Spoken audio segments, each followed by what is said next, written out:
Durante essa semana, nós vamos abordar dois assuntos.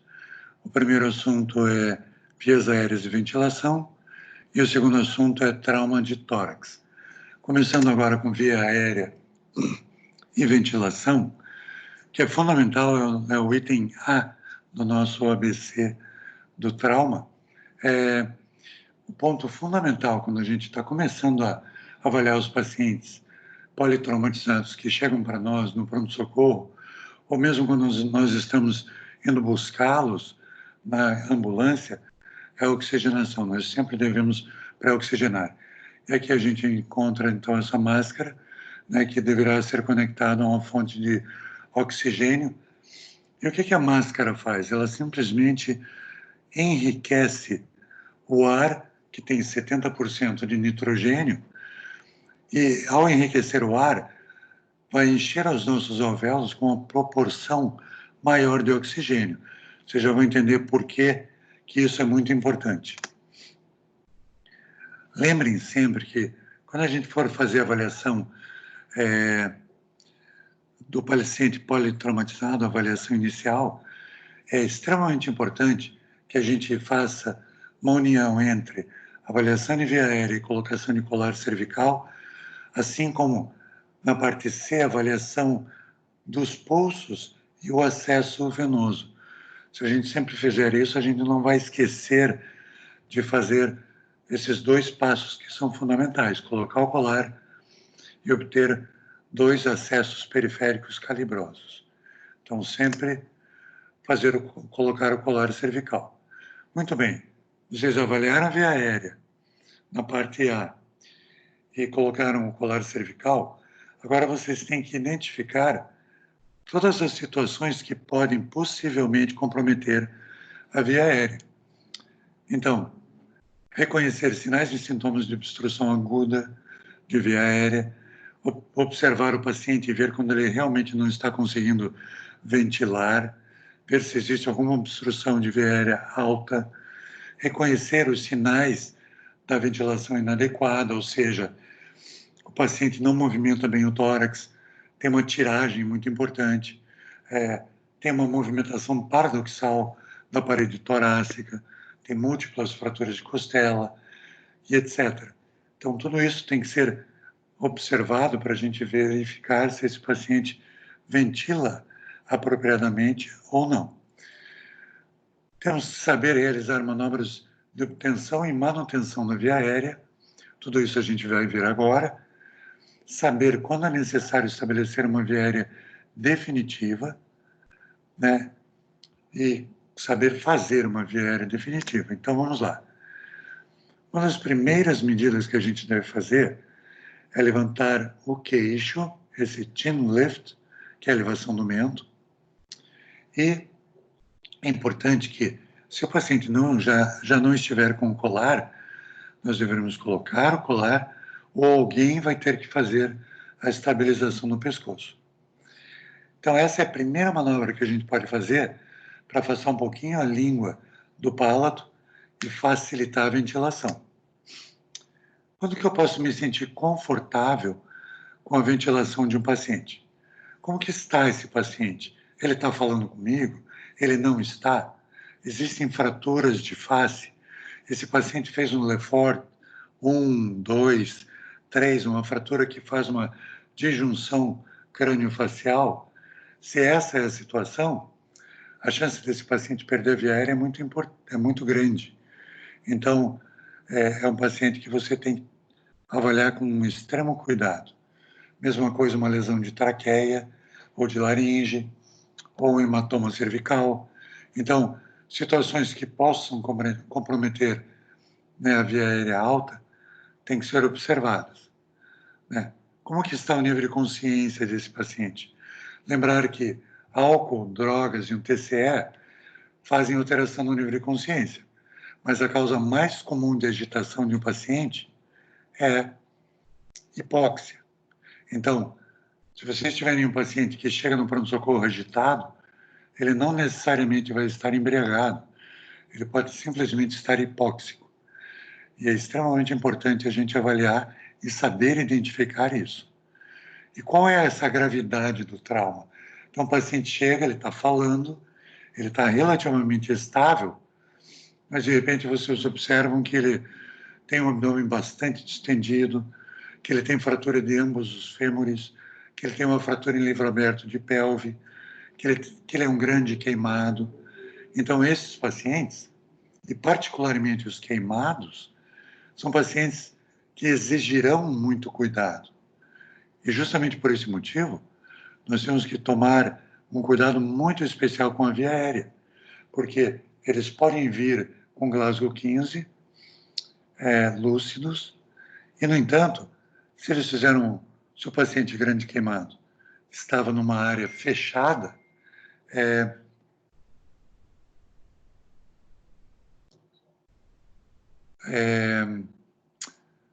nós podemos, quando ocorre essa situação de estar numa área fechada, você pode acabar apresentando, esse paciente pode acabar apresentando queimaduras da via aérea. E ao apresentar queimaduras da via aérea, ele vai necessariamente ter que ser entubado, porque esses pacientes podem desenvolver a qualquer hora um edema de glote, que é um edema muito duro, muito difícil de ser vencido por um tubo orotraqueal, e a gente acaba acaba tendo uma dificuldade muito grande de intubação subsequente. Então, queimaduras de vias aéreas, queimadura das fibriças, paciente com a voz rouca deve ser intubado eletivamente. E, de novo, avaliar como que está a mecânica ventilatória, ou seja, pacientes podem ter fraturas de costelas, podem ter um tórax instável, e ao ter o tórax instável, eles não ventilarão muito bem. Então, esses pacientes provavelmente terão que ser intubados. Muito bem. Uma segunda maneira da gente melhorar a ventilação dos pacientes é fazendo o jaw thrust. Jaw thrust, quando você pega um paciente, e eu vou demonstrar em mim, vocês colocam os polegares no ângulo da mandíbula e empurram a mandíbula para frente, assim, ó. Então, é chin lift and jaw thrust. Então, esse empurrar a mandíbula para frente também abre a via aérea. Então, essas duas medidas associadas, chin lift and jaw thrust, fazem com que abra-se um pouco mais a orofaringe e a laringofaringe e, consequentemente, a glote, e com isso a gente facilita um pouquinho mais a ventilação. Se isso não for possível, aí nós estamos com um problema na via aérea. E aí a gente vai ter que começar a pensar em alternativas para proteger a via aérea desse paciente. Então, um paciente que rebaixa o nível de consciência, esse paciente pode vomitar a qualquer momento e broncoaspirar. Um paciente que tem alguma lesão de traqueia, que tem crepitação no pescoço, que tem um importante enfisema cervical, que tem um hematoma cervical, que está desviando a traqueia para um lado. Esses pacientes podem evoluir para insuficiência respiratória.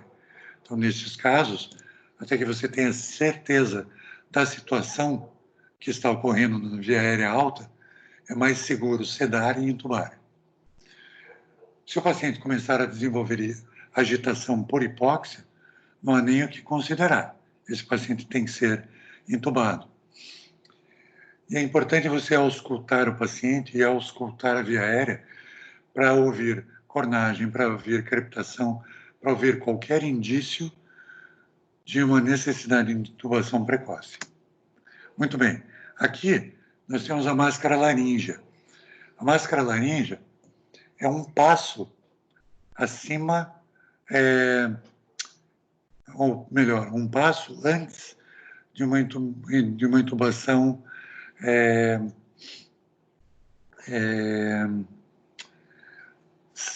definitiva, que seria a intubação oro ou nasotraqueal, ou seja, com um balonete abaixo das pregas vocais.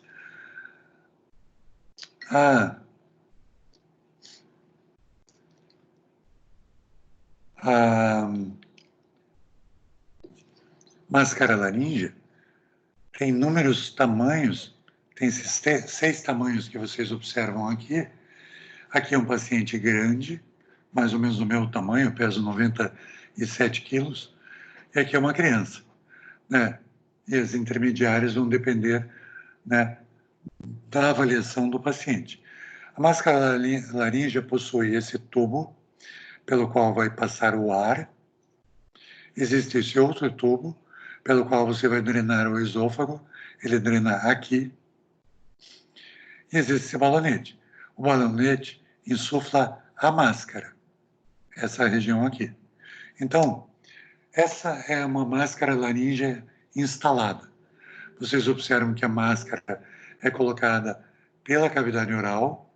É impossível de colocar uma máscara laríngea pelo nariz, pela sua conformação da ponta. E a parte oval da extremidade distal da máscara fica encaixada aqui, nessa região. Então, aqui está a epiglote e aqui está o esôfago. A pontinha da máscara laríngea encaixa no esôfago. Quando você insufla o balão, essa área fica isolada desta área. Então, ao mesmo tempo em que a gente estabelece a via aérea, a gente bloqueia o esôfago, que vai drenar por dentro da máscara por esse tubo aqui.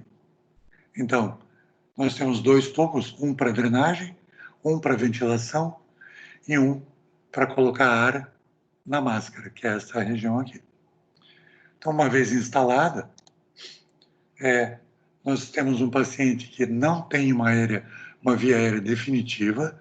Via aérea definitiva é quando o balão está abaixo das pregas vocais, mas é uma via aérea relativamente segura. Então, numa situação em que você não tenha como entubar um paciente, é muito fácil passar uma máscara laríngea.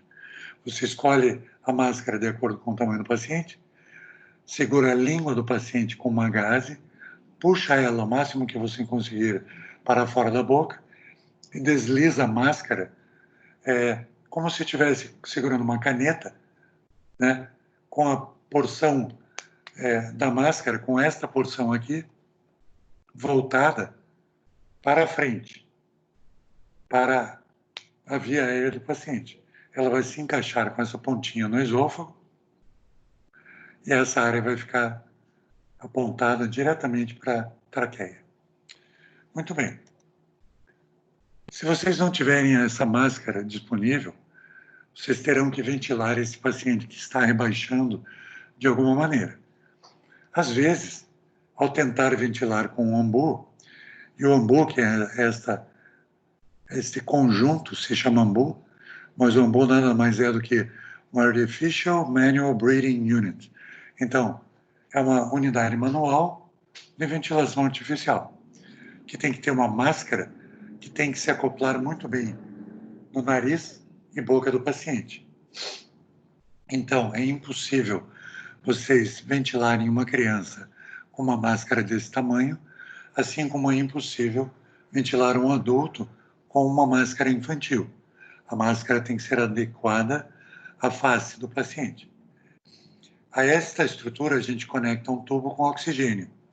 E o oxigênio vai encher esse reservatório, que vai ser subsequentemente drenado pelo ambu. Então, quando nós apertamos o ambu, o ar sai do ambu e passa pela máscara. Quando o paciente expira, o ar sai por aqui. E essa máscara acumula o oxigênio que nós estamos oferecendo para que o ambu esteja sempre o mais cheio de oxigênio possível.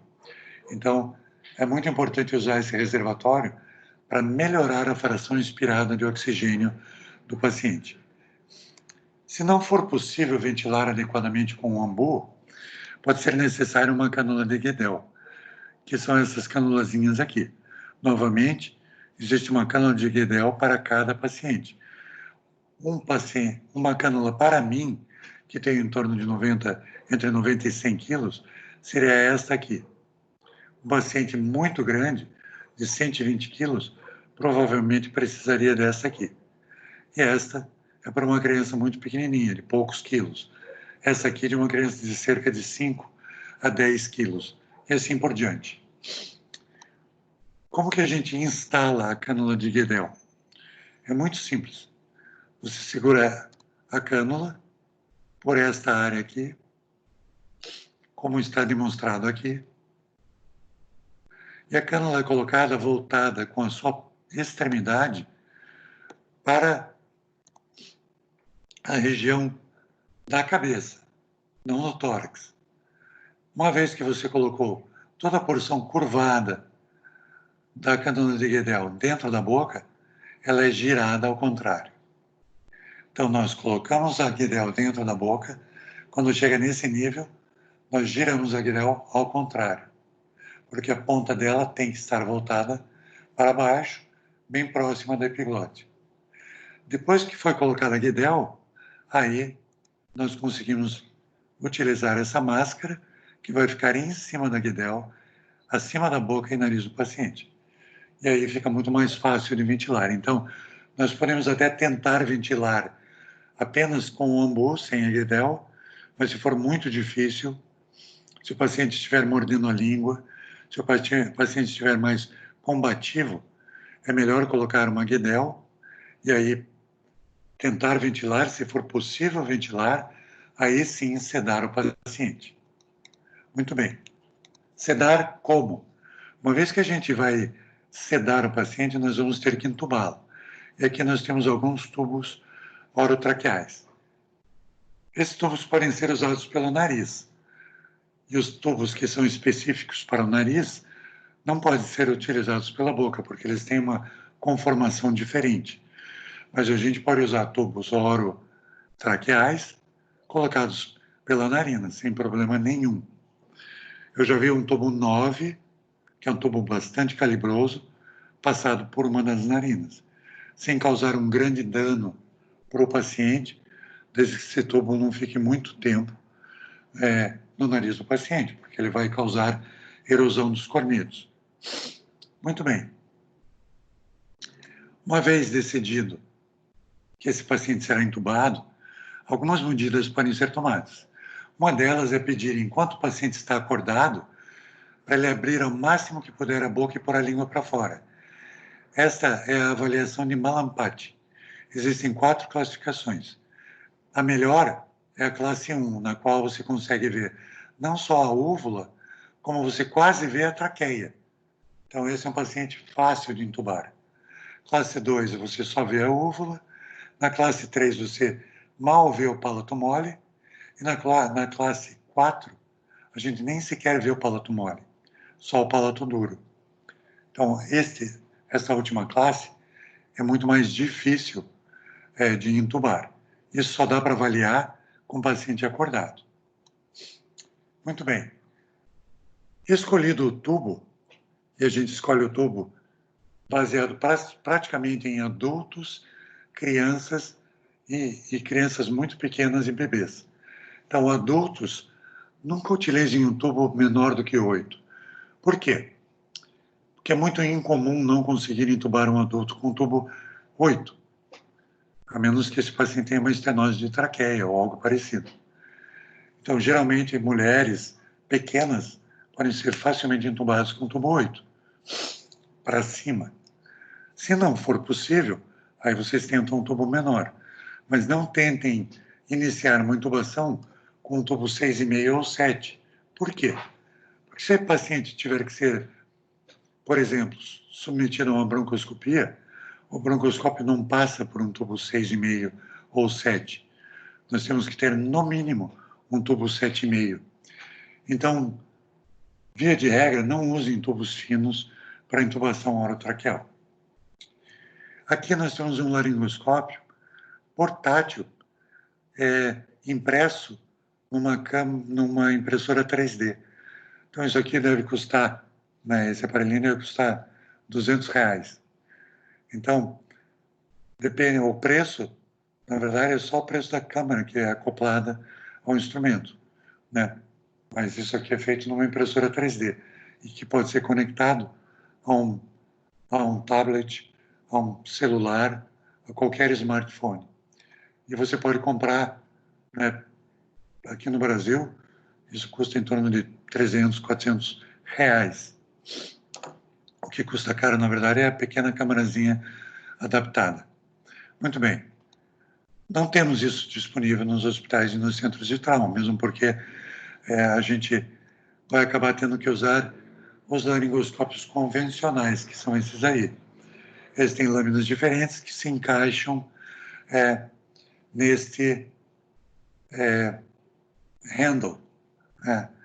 E esse segurador se adapta a estas lâminas. Então, aqui nós temos uma lâmina pequena, média e grande. A grande é utilizada em pessoas realmente muito grandes, pessoas em torno de 80 a 100 quilos, são entubadas facilmente com uma lâmina média. E essa é a posição de intubação. Nós sempre temos que utilizar o laringoscópio na mão esquerda, porque ele apresenta um canal de intubação, e esse canal de intubação, que é este canal aqui, ele fica do lado direito do laringoscópio, por onde vai passar o tubo. Então não tem como segurar o laringoscópio com a mão direita e tentar entubar com a esquerda. Mesmo em quem é canhoto, em quem é sinistro, vai ter que entubar segurando o laringoscópio com a mão esquerda. E com a mão direita vai passar o tubo, porque ele vai correr por este canal aqui, né, que é o canal por onde corre o tubo laringotraqueal. Quando nós entubamos com essa lâmina curva, que é a lâmina Macintosh, nós devemos encaixar a pontinha da lâmina na região superior à cartilagem epiglote. Então, a lâmina não passa por baixo da epiglote. Esta medida é utilizada para as cânulas retas de intubação. Então, nos laringoscópios que possuem aquela lâmina reta, a lâmina reta vai entrar por baixo da epiglote, aqui, nesse ponto. Agora, nos que têm a lâmina curva, como esse, ela vai ficar acima da epiglote. Então, quando nós olharmos o paciente, colocando o laringoscópio, nós vamos ver a epiglote, como nós vimos aqui nessa imagem, e também veremos as pregas vocais. E aí passaremos o tubo exatamente nesta região. É sempre bom levar um pouquinho a cabeça do paciente, para fazer com que esta linha fique reta. Esta linha de visão fica facilitada com a elevação da cabeça do paciente. Muito bem. Quando fica muito difícil de intubar, se vocês tentarem fazer laringoscopia e mal conseguirem ver as pregas vocais, fica melhor utilizar esse bugie. Bugie nada mais é do que um objeto plástico maleável que apresenta essa ponta, com essa inclinação. E ele é utilizado desta maneira. Vocês colocam o laringoscópio aqui e passam o bugie como se estivessem passando o tubo orotraqueal. E depois tiram o laringoscópio e por cima do bugie, usando o bugie como um guia, vocês passam o tubo orotraqueal que vocês quiserem, pois o bugie já estará com a sua ponta lá dentro da traqueia e o tubo orotraqueal vai seguir esse trajeto. Muito bem. Para que a gente consiga intubar alguém, nós precisamos de um hipnótico e de um bloqueio neuromuscular. Na situação em que o paciente está absolutamente inconsciente, nós não precisamos de nada disso. Mas nas situações em que o paciente tem que ser sedado para ser intubado, é essa combinação, um hipnótico ou um bloqueador neuromuscular. Não sejam malvados, então, sempre façam um hipnótico antes, porque se vocês fizerem um bloqueio neuromuscular e o paciente puder falar com vocês depois, ele vai reclamar, podem apostar, porque o paciente estará absolutamente consciente e não vai conseguir mais respirar. E isso deve ser uma coisa torturante. Então, sempre, qualquer um destes medicamentos aqui primeiro e depois a succinilcolina ou algum outro bloqueador neuromuscular. Esses bloqueadores neuromusculares, assim como os hipnóticos e sedativos, estão amplamente liberados aí na internet para vocês pesquisarem. Então, nós temos fentanil, midazolam, etomidato, lidocaína, desses todos, o mais seguro é o etomidato, né? Mas aqui vocês veem a dose, os benefícios e as precauções. Isso aí basta ler que vocês vão ficar sabendo. Aqui tem uma escalinha um pouco mais completa, e nesta tabelinha vocês têm todos os tipos diferentes de drogas sedativas que podem ser utilizados para entubar alguém. Eu acho que uma das maneiras mais seguras é usar essa combinação. O etomidato, nesta dose, assim como o bloqueador neuromuscular na sequência, nessa dose, ele não causa instabilidade, o etomidato, e a succinilcolina tem a grande vantagem de ter uma ação de duração muito curta. Então, vocês têm ali menos de 1 minuto para entubar. Se vocês não conseguirem entubar esse paciente nesse minuto, o paciente vai voltar a respirar, que é um aspecto seguro da tentativa de intubação. Como que a gente faz uma sequência rápida? São esses itens que você tem aqui. Esses 7 itens devem ser bem memorizados. À medida que vocês começarem a entubar pacientes, eles vão ficar automáticos. Mas no começo não. No começo a gente tem que, de fato, memorizar. Então, é sempre importante lembrar de todos os equipamentos, pré-oxigenar para que a gente tenha mais tempo para entubar, verificar a anatomia da linha da via aérea, então, checa uma lampade com o paciente acordado para ver se vocês terão ou não dificuldade para entubar. Tenham, obviamente, um acesso venoso, não tem como fazer os medicamentos sem o acesso. Faça as drogas após a pré-oxigenação. Tenham noção da possibilidade de ventilar esse paciente, mesmo antes de fazer os medicamentos. Porque uma vez feitos, você está comprometido a entubar. Entube, verifique a posição do tubo e fixe adequadamente. Muito bem. Agora essa parte, esse slide, ele é exclusivo dessa fase que a gente está vivendo, que são as medidas em tempo de Covid, quando nós vamos entubar alguém. Então, pessoal, para quem ainda não teve, eu já tive a sorte de ter e sobreviver, mas essa doença não é mole. Então, nós temos que tomar muito cuidado e não dar mole para não contrair à toa. Eu acho que, eventualmente, todo mundo vai pegar, mas se for possível evitar, é melhor, até que surja uma vacina. Então, é fundamental uma paramentação adequada, é óbvio. Não abusem em pacientes com Covid. Forneçam oxigênio, deixem que esses pacientes continuem ventilando espontaneamente, né? Enriqueçam bastante o ar que eles ventilam, que eles respiram, para que aumente um pouco a quantidade de oxigênio nos pulmões. Esses pacientes são extremamente lábeis, então eles dessaturam muito rápido. Esse processo tem que ser muito rápido, então nós temos que ter os medicamentos prontos, e eu usaria sempre esta combinação, porque essa combinação com a lidocaína faz com que os pacientes absolutamente não tussam.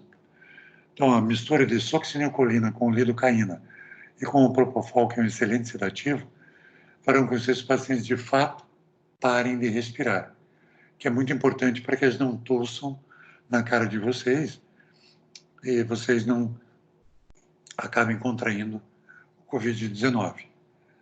Não ventilem até que vocês tenham certeza que todas as conexões com os filtros estejam conectados e o balão esteja insuflado. E lembrem, esses pacientes se estabilizam muito rápido, então é extremamente importante entubar esses pacientes em poucos segundos. Vocês têm 15, 20, 30 segundos para entubar depois que a medicação foi feita. Então, gravem esse slide porque ele vai ajudar muito nessa fase. Muito bem. Como que eu sei que eu estou botando no lugar certo? Bom, uma marca assim que eu acho muito fácil, e por ser muito fácil, ela é fundamental, vocês não devem errar, não podem errar, é saber se o tubo está muito para dentro ou muito para fora. Adultos, de uma maneira geral, podem ficar com a marca de 22 nos incisivos. Isso significa o quê? Que todo o tubo orotraqueal é numerado. Se vocês tiverem o número 22 próximo dos incisivos, isso significa que esses pacientes provavelmente estão com o tubo numa posição adequada dentro da traqueia, me desculpe. Então, façam a ausculta pulmonar para ver se esse tubo não está no estômago. Coloquem um capnógrafo ou oxímetro. Aqui é o momento em que o oxímetro geralmente ajuda. Observem condensação na parede do tubo. Observem a movimentação da caixa torácica para ver se esse paciente tem fraturas escalonadas, para ver se os dois pulmões estão ventilando. Né? Isso é muito fácil de observar quando vocês despirem esse paciente. E auscultem o epigástrico para ver se o tubo não está no estômago, no esôfago. Aqui um oxímetro mostrando que esse paciente está entubado no lugar certo. E aqui um capnógrafo. Se vocês tiverem esse quadradinho aqui, significa que tenha CO2 entrando e saindo dos pulmões.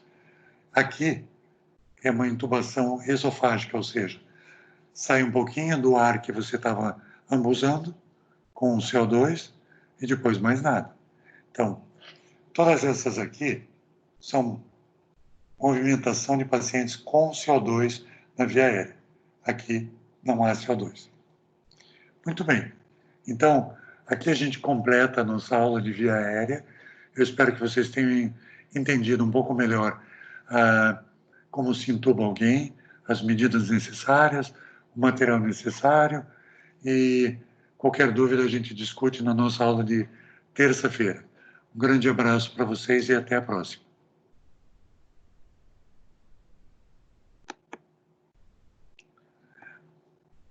E aí, tudo bem?